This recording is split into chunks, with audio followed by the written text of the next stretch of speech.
They didn't ask for our clothing until A year later. over a year later. We had to ask for the pictures. We couldn't even remember what we'd We didn't know worn. what we had on. I got nightmares in my head, I fear thoughts build up until I can't hear. That my mind fills up into a creature, and it haunts me somewhere much deeper. I got nightmares in my head, I fear the thoughts build up until I can't hear. That my mind fills up into a creature, and it haunts me somewhere much deeper. Hello and welcome to True Crime Rocket Science, the most authentic voice in true crime. Well, I don't know about you, but I find the idea that someone used Mindhunter as a how to get away with murder manual. I find that idea one of the most shocking things in the entire Ramsey case. You might say, is it true? Well, that is what these episodes are all about, is looking at the content of it and cross-referencing it with the ransom note. And so far we're finding over the course of 3 pages, we're finding about 7 pretty big red flags per 3 pages. And so the question is, in part 3, are we going to find another 7 red flags, and what are they? What are they going to be? Are they going to be little red flags that are kind of waffling weakly in the wind, or some big banners that are snapping and flapping very hard in like a high wind, calling us to attention? I have to say, 3 videos in, I'm sensing interest waning. And I guess that's how it is. That's how it goes. Fake sensationalism can get a mother load of interest quickly and easily. You don't have to prove anything. You've just got to tell a quick story that captures the imagination. And there is a new one that's out right now. The Inquirer is saying the case is solved and they've matched the DNA to 3 people, blah, blah, blah. And I'm sure people have run off out of this, watching this video, to go and check that out. And so where you try to make a decent case for something that makes sense and seems to have a lot of potential supporting evidence, who cares? It's too dry, it's too dull, it's too boring. It's too complicated. It takes too long to get through everything. Have you ever sat through a court case? They take weeks, sometimes years. And some people might say, who cares? It's just too complicated. Well, I care. I find it interesting. And those of you who have been following this series and can see where it's going, kudos to you. Thank you. From the bottom of my heart, really, thank you. In this analysis, we're going to look at an additional 7 potential instances from Chapter 16 of Mindhunter that may have helped or inspired the authors of the ransom note. But before we get to that, if you haven't subscribed to the channel, please do. I'm going to follow this up. Although there's more to deal with in Chapter 16, I'm going to follow this up with something that I think you guys might find quite interesting, quite entertaining, also quite shocking. And that is John Douglas's response to, do you think your book was used as a blueprint? Or what do you think about these rumors, these conspiracies, these comments, these ideas that your book was used, right? So we'll be dealing with that in the next analysis. If you're enjoying this analysis, please like, share, leave a comment. You can also hit the thanks button, and let's get started. Number 1. This is from page 303. You will receive instructions. Though that's quoting from the text on page 303. In a paragraph that includes another reference to listen carefully, another word that appears in the Ramsey ransom note crops up. It's the word instructions. Now, if you juxtapose listen carefully and the word instructions, now it appears very close. Those 3 words appear very close to one another on page 303. Well, if you juxtapose that onto the ransom note, you have basically the preliminary text for the opening paragraphs of the ransom note. The ransom note goes, Mr. Ramsey, listen carefully. We are a group of individuals that represent a small foreign faction. We respect your business, but not the country it serves. At this time, we have your daughter in our possession. She's safe and unharmed, and if you want her to see 1997, you must follow our instructions. Basically, listen carefully, and instructions are separated by 4 lines. The word instructions actually features 3 times in the Ramsey ransom note, an average of 1 instance per page. If we also count the word instruct, as in to instruct you on delivery, then it's 4 references. As iterations of words go, that's quite a few references to this one word. Interestingly, none of the Ramseys themselves seem to pay any attention to the instructions, despite this word repeating unambiguously again and again and again, right? You must follow our instructions. If you deviate from our instructions, listen carefully, listen to our instructions. Do they? No, they don't. Why don't they? Why don't they listen to the instruction-rich ransom note? Why don't they bother with it? Why haven't they memorized these instructions and obeyed them? Page 303 of chapter 16 expressly notes that each time the kidnapper calls, everything he says is recorded and analyzed. This is one reminder, possibly for Patsy, one insight which she can use when she calls 911. What do you do with that information? This is going to be recorded. It's going to be analyzed. Well, better make it short and sweet. Are there any more tips regarding making calls from these next 3 pages? Let's keep our eyes open. Number 2, clothing she was last seen in. Now, that's quite an interesting thing when you think about Patsy herself, which is why I played the clip that I played. Are you really telling me that a pageant queen, during an interview, asked about evidence, can't remember what she was wearing when she didn't change her clothing? One of the rare instances where she seemed to be in her clothing overnight, and she was asked about it repeatedly, now can't seem to remember what she was wearing. Do you really think someone would not know what they were wearing when the investigation would be repeatedly asking about things like fibers, and can this be matched to that, and can that be matched to that? And they say in that interview that they were only asked a year later. What they don't say is that whether they ever provided the outfits that they were wearing, Patsy in particular, to law enforcement. Did they provide the actual outfits to law enforcement that Patsy was wearing that night? Now, what's often missed in the JonBenet Ramsey case is if there was some sort of sexual component to it. Well, JonBenet was not only redressed in different clothing, right, but also wiped down. And someone has made the comment that it would also be uncomfortable sleeping in an outfit that's got a sequin star in it. You know, those sequins can be quite painful if you lie on them. They can pinch the skin. In the Shari Faye case, the fact that we have a similar circumstance, and yet when she's found, she's wearing shorts and white shorts in her yellow top. Now, bear in mind, there's a sexual aspect to the Shari Faye case. But when they find her, she's dressed, she's wearing clothing. Does that mean that what you see is what you get, or does it mean she was redressed, that her clothing was removed, and then post-mortem she was dressed again? The clothing was put back on. And then you apply that to the JonBenet Ramsey case. Was JonBenet found wearing her clothing?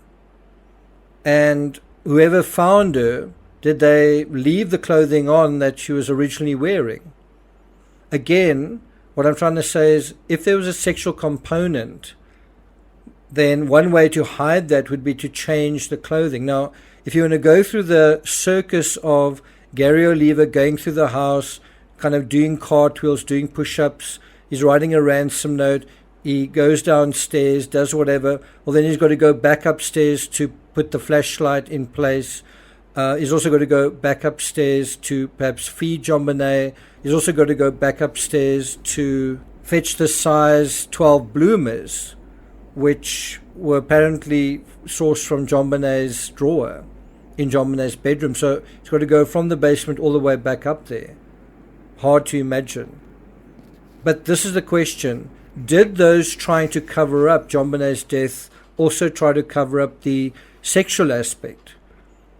It does seem as if the perpetrator or accessories in both cases, JonBenet and Shari Faye, wanted to hide the sexual aspect. Well, what's one way of doing it? Change the clothing that she was wearing. If she wasn't wearing it, put it back on. If she was wearing certain clothing and it's got evidence, take that clothing off, throw it in the wash, put something else on. Is that what likely appeared here? And we know that JonBenet was wiped down. We know that she was wearing clothing that wasn't even hers. Number 3, impossible to determine. In the scheme of the blueprint, when Shari Faye's body is found, it is too badly decomposed to be able to tell either how she was killed or if there was a sexual component. Now you can imagine if you don't have an intruder scenario and something has happened to JonBenet that is going to expose somebody else, whatever it is, their DNA, clothing fibers, whatever it is, then by allowing a certain passage of time to go by, that person can then be kind of let off the hook because the decomposition is going to cover over this microscopic evidence. And I think it's important to bear in mind it's not just trying to cover up JonBenet's death, right? Not just her death, but the highly problematic aspect of a sexual component. Shouldn't you have known about it? And so if they wanted to follow the lead of Shari Faye, then they were going to need to buy some time. Let me say that again. In the Shari Faye case, some of the evidence was lost because of decomposition. Critical things like how she was killed. And so if it was the intention to do the same with JonBenet, well, then you're going to have to delay the discovery of her body. Well, how do you do that? Well, you could hide the body. How long is that going to last? How about misdirecting the search for her, basically saying JonBenet is not in this house because someone from the outside came in and took her. So don't look for JonBenet in the house. She's somewhere out there, and we should wait for a call. We should basically wait and do nothing. Don't look for her. Wait for instructions. And that's what the ransom note is full of. Instructions, instructions, instructions. But the Ramseys don't themselves pay any attention to them. But this is the point. The decomposition, if enough time goes by, would do the rest. So you can hide the body, you can misdirect the search. And what is that all geared towards? It's to allow decomposition to ruin the remainder of the evidence, which is JonBenet's body. Now, within the scheme of the note, what's interesting is how the authors anticipate in the note the burial of JonBenet's remains. They anticipate that she might need burial. And then they make it clear that if there's any deviation from these instructions, not only will JonBenet be dead, her remains won't be available. Quote, any deviation of my instructions will result in the immediate execution of your daughter. You will also be denied her remains for proper burial. And then, of course, this is exactly what the Ramseys did do, deviate from the instructions. And then if you infer from all of this what's going to happen next, well, you're not going to be able to find JonBenet. You're not going to have access to her remains because that has been basically the contract in terms of this ransom note which the Ramseys have violated. And so one wonders if JonBenet was in the wine cellar, right, but wasn't discovered there in that wine cellar on the day after Christmas. If she wasn't discovered just after 1 p.m., wasn't discovered at 3 p.m., what would have happened? What was the plan? What would happen to her remains? Number 4, strung along long enough for evidence to degrade. These are words from chapter 16. Strung along long enough for evidence to degrade. Now, whatever your criticisms of the ransom note, it did actually achieve one of its main goals. It did create the scenario of stringing the cops along. The cops were strung along long enough to allow for critical contamination of the crime scene. In a real sense, people are still being strung along 27 years later. I think Gary Oliver did this. Well, go off and be strung along. But in terms of the crime scene itself, the law enforcement was strung along long enough to allow for critical contamination. If there wasn't degradation, from decomposition, well, then there was also critical contamination of the crime scene, which seriously degraded the evidence. A criminal, in theory, always has a head start on law enforcement from the moment they complete the action of a crime, because that's the moment the clock starts ticking. And so the longer it takes law enforcement to figure something out, the longer that clock is ticking, the more evidence flushes down the drain. And so if they can frustrate, manipulate, influence that process, send law enforcement down rabbit holes, every moment that passes, the pendulum of fate swings towards the perpetrator. Conversely, the quicker law enforcement are on the scene, perform an autopsy, gather evidence, the more the odds are in the favor of the investigators. Now, besides actively destroying a crime scene, let's say by wiping, by changing clothes, by moving things around, there is also a way to passively destroy it. You don't need to do anything. The weather can simply do its thing. In the Madeleine McCann case, I think the weather played a role in diminishing the cadaver scent under the balcony after 3 months. It played a role, but it didn't quite complete its work. And so just the passage of time can be enough. You don't need to do anything. The passage of time is slowly working against one side of this equation and for the other side. And that is why it's critical to work quickly rather than look at the Morphew case. What is the state of the remains there? The passage of time has been to some extent in the favor of the perpetrator.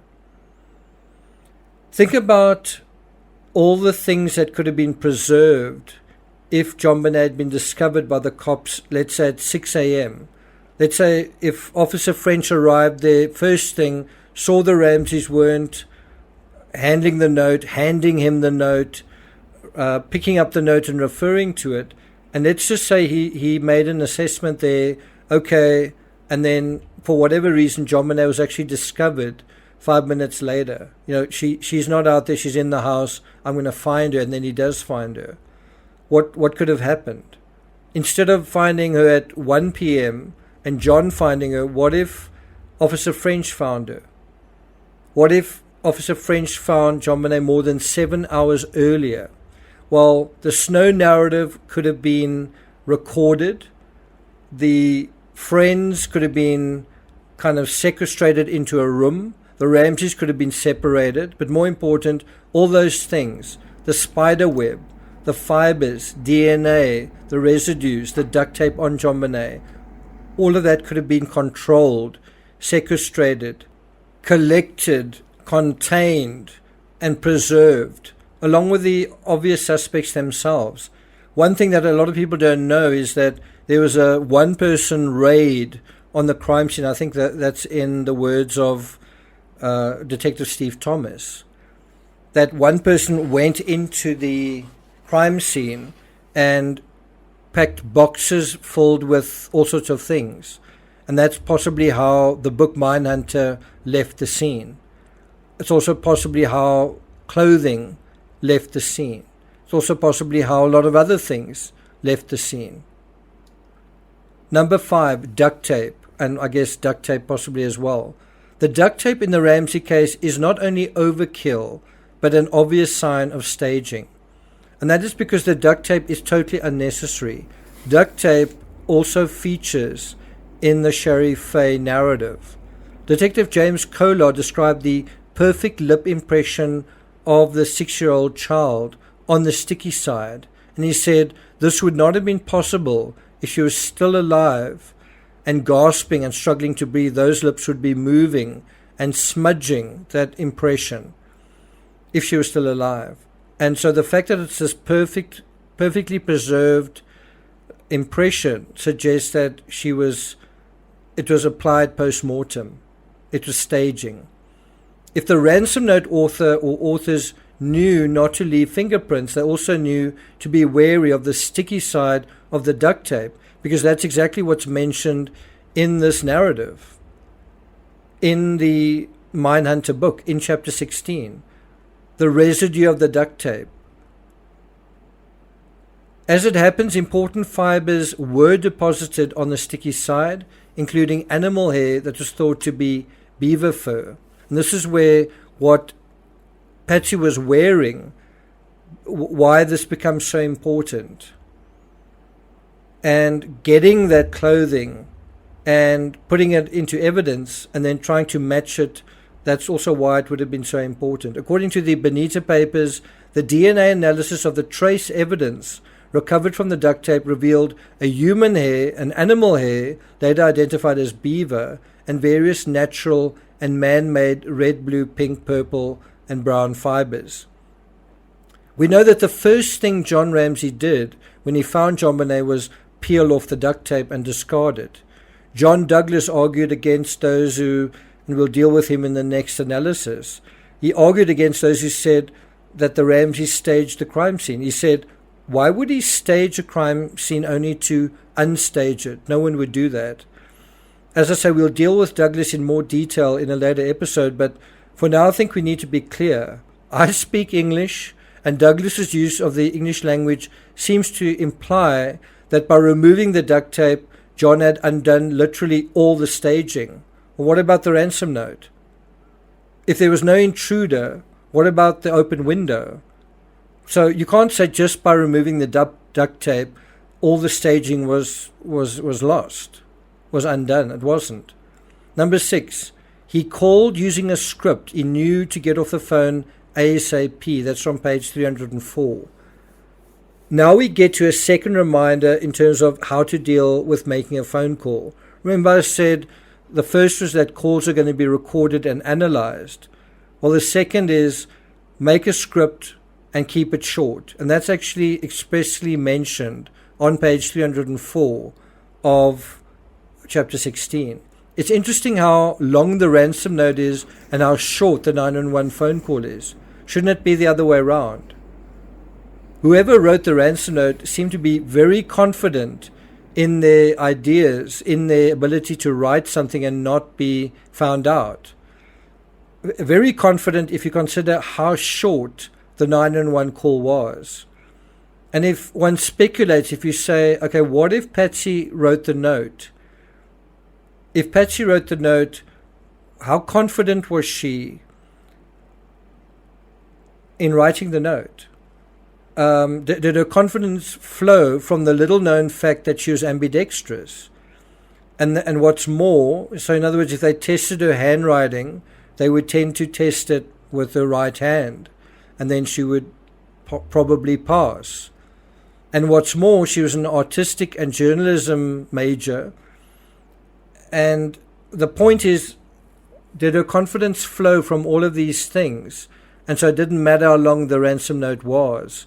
And besides, they're using this how to commit a crime and get away with it manual from someone who's the best in the business. And she didn't have to fool them permanently. All she had to do was buy enough time to send the investigation for just long enough on a wild goose chase. And that would potentially be just enough to interfere, create enough noise to complicate and frustrate a sort of straightforward, naive investigation.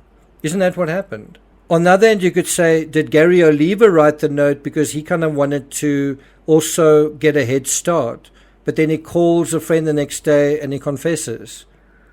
That's a bit of a mismatch to that psychology. If this chapter from this book was being used as a how to commit a crime and get away with it manual, then another question is whether Patsy also used a script when she called 911, because we know she got the other part of the guideline right. Patsy was barely on the line for 75 seconds. In that 911 call, she's barely on the line for 1 minute. As mentioned before, Patsy was into pageants, not only performing in them, but arranging and managing her daughter in pageants. So it was about scripts and outfits and atmosphere and lighting and music and kind of all that contrivance. And so if Patsy wanted to call 911, if she had to call 911 eventually, and she knew she was being recorded, she also knew, just like the contents of the ransom note, to give away as little actionable intelligence as possible. And so to achieve that, she needed to do three things: sound emotional and talk quickly, which would prevent the dispatcher from having a conversation with her. So be kind of freaking out and exclaiming things so you're not kind of having a conversation. Then also, instead of answering questions that deal with tricky subjects such as time or any other facts, keep referring the dispatcher to the garbled ransom note. Oh, you know what? There's a ransom note here. They left a note and my daughter's gone. In the note it says something about this and that. I don't know. Well, let's see what this note says. Keep referring them to the note. And then the third thing, hang up. If Patsy didn't use an actual script, it's possible she made the call with some kind of strategy like this in mind. Don't you think? Or do you think that was Patsy just being Patsy? If it was you and you were calling 911 and your child was missing and you had a real ransom note, would you cut off the operator? Would you want to know where the police are, and would you want to be in a rush to give them as much information as you could? I can't remember if Patsy even gives JONBENET's name in that 911 call. Do you think she does? Do you think she mentions JONBENET's name a single time in those 75 seconds? Well, the answer is no. She hangs up before she's even told the police the name of her child. The seventh and last point in these 3 pages, we're now on page 305, refers to a profile of the perpetrator in the Shari Faye case having a background in electronics. In their assessment of the suspect's communications, John Douglas decided he knew something about electronics, meaning the perpetrator. Well, so did the fictional character of the ransom note. If we monitor you getting money, well, you'd need to have sophisticated electronic surveillance equipment to monitor that sort of thing. You and your family are under constant scrutiny. Well, you'd have to have some kind of electronic prowess to put someone under constant scrutiny. We are familiar with law enforcement countermeasures and tactics. Well, a lot of these are digital, as explained in Chapter 16. Recording equipment, analyzing things like that, microscopic evidence gathering, etc. All of this stuff tends to use electronic equipment, microscopes, etc., computers. Of course, if anyone who was using Mindhunter as a guidebook in this situation, well, then that would be exactly right. The whole ransom note would essentially be a countermeasure to law enforcement. We are familiar with countermeasures and tactics. Well, the ransom note was a countermeasure to law enforcement, a tactic essentially using their own weapons of intelligence gathering against them. I hope you found this analysis interesting.